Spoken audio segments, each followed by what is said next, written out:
about your first conference in 2002 and how strongly that must contrast with the conference here today. So vibrant, so full of excitement and opportunity. And if we cast our mind a little further back to the year 2000, it's a good date because we all remember where we were, partying that night, worried a little bit about the so-called millennium bug, the year the Spice Girls broke up, the year Chris Evans stopped making TFI Friday, the year we all woke up with a big hangover the next day. But what's the significance of that to us here now? Well, it's this, as Maria pointed out, at the turn of the century, how much electricity was onshore wind providing? None. None whatsoever. And then at the end of 2000, off the coast of Northumberland, the Blythe pilot project got up and running, the UK's first offshore wind farm. With just 2 turbines, the largest turbines in the world at the time, producing just 4 megawatts of electricity. And from small seeds, orchards grow. The last 15 years has seen a phenomenal growth in British offshore wind. It's the same point that Maria was making. Over the past few years, growth has been remarkable. By the end of this year, we're expecting 30 offshore wind farm developments to be contributing to Britain's energy security. Almost 1,500 turbines with the capacity to provide over 5 gigawatts of home-produced clean electricity, enough to power the equivalent of almost 4 million homes. As Keith said, colossal growth. In the last 5 years alone, the amount of electricity being produced from offshore wind has more than quadrupled. In the same period, we've seen around £10 billion of private sector investment.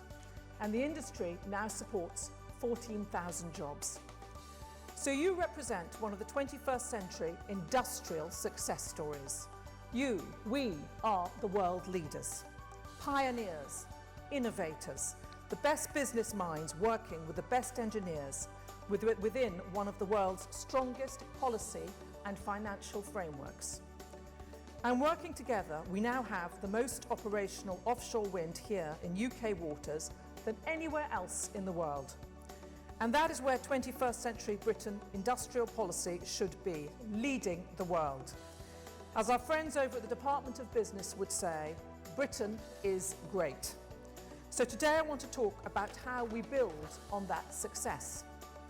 First, deployment and investment, keeping up the pace we have set to maintain our world-leading status. Second, costs, as Keith has referred to, bringing them down so offshore wind becomes more and more competitive, requiring less and less public support, so the future is sustainable and subsidy-free.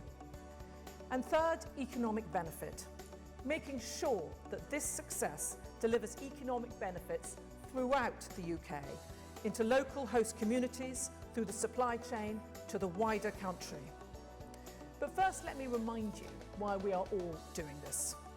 Britain is upgrading its energy infrastructure to replace power stations reaching the end of their natural lives and to replace them with a more diverse, more secure, lower carbon mix.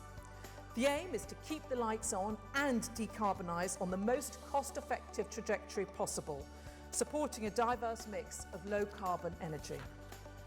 Keeping the lights on is non-negotiable.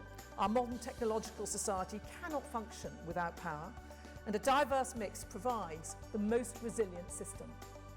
Tackling climate change is also non-negotiable.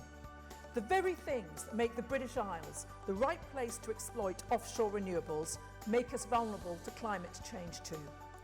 Surrounded on all sides by the sea, with an open, advanced, trade-based economy. The physical manifestations of climate change in the future, such as increased flooding, and the economic manifestations, such as resource shortages and trade wars, both will hit us, and hit us increasingly hard if we don't limit climate change. Going for clean energy isn't fluffy or indulgent. It makes cold, hard economic sense.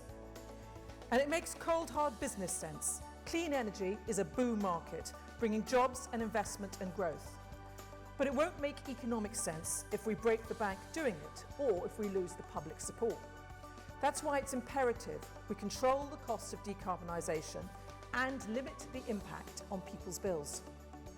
Decarbonisation must be affordable, sensitive to the impact it has on people's pockets, sensitive to wider economic circumstances, and sensitive to the local communities where infrastructure is built.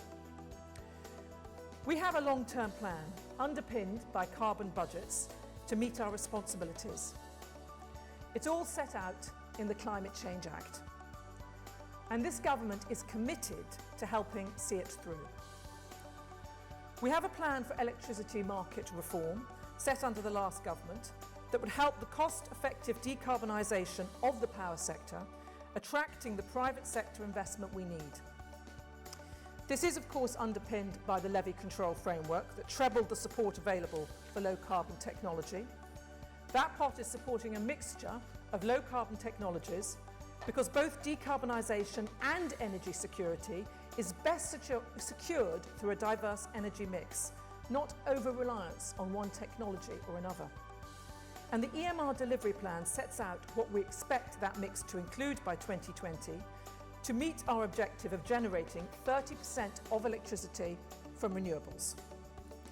We already have enough onshore wind in the pipeline to hit the middle range we need for that technology. Without action, we are likely to deploy beyond that range.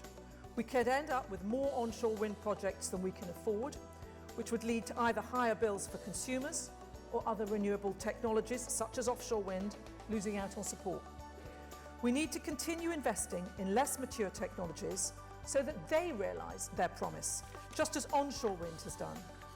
It's therefore appropriate to curtail further subsidised deployment of onshore wind, balancing the interests of onshore developers with those of bill payers and developers of other technologies. So what is the plan for the future deployment of offshore wind?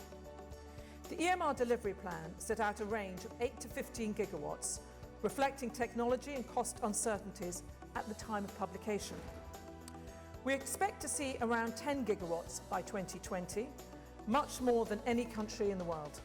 And we're achieving real progress towards that. Just last week, we saw the opening of Gwynty Moor, the second largest operating offshore wind farm in the world, a $2 billion project built by RWE with the capacity to produce enough electricity to power the equivalent of around 400,000 homes. Vattenfall's Kentish Flats extension will deliver an extra 15 turbines capable of generating enough electricity to power the equivalent of 35,000 homes. And Dong's Westminster Rough also opens next week, the first wind farm anywhere to use the next generation 6 megawatt turbine on a large scale. The UK already has over 5 gigawatts operational. Over 4 gigawatts has already been secured through CFDs, and there is a strong pipeline for possible future projects. All this means that I am confident that we will double installed capacity in the next 5 years. I know that for the sector to grow, developers and supply chain and investors need as much predictability as possible. That is why contracts for difference were introduced. The last CFD auction round was a great success for offshore wind. East Anglia won and Nart Nigria both securing contracts. As you would expect, I'm considering plans for the next CFD round and will set those out in due course. I'm determined that our low-carbon future remains on a stable, long-term footing, and therefore I'm determined to ensure that the financial support is sustainable before proceeding. Let us be clear. You and I know that there is no bottomless bill payer support for low carbon. We have a responsibility to keep costs to consumers down, because only by keeping costs down will we maintain public support for the action we are taking to bring down carbon emissions and combat climate change. And that means two things. First, government must help technology.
basis of rapidly reducing costs.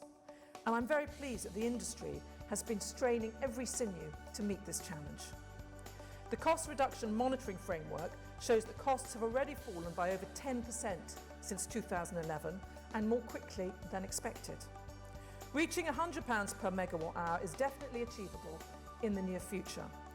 Every pound saved puts offshore wind in a strong position to contribute even further to our decarbonisation objectives in the next decade. And every pound that is spent within the UK economy, creating jobs, strengthening the supply chain, provides added incentive for the government and the public to back offshore wind. Homegrown capacity is growing. Siemens blade factory in Hull, 1,000 jobs.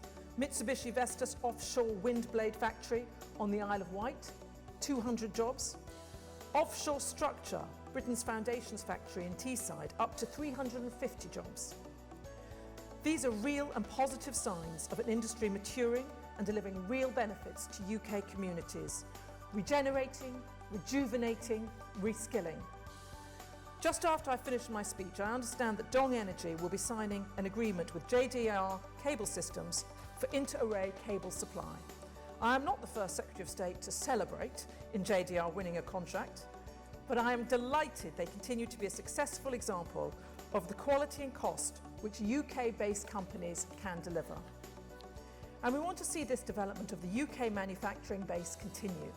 In particular, we want to see investment into priority areas like towers, jackets and cables. We have high expectations for the delivery of UK content targets in supply chain plans. I welcome Scottish Power Renewables' intention to deliver at least 50% UK content for their East Anglia 1 project. And as the UK industry develops, the opportunity to export goods and skills grows.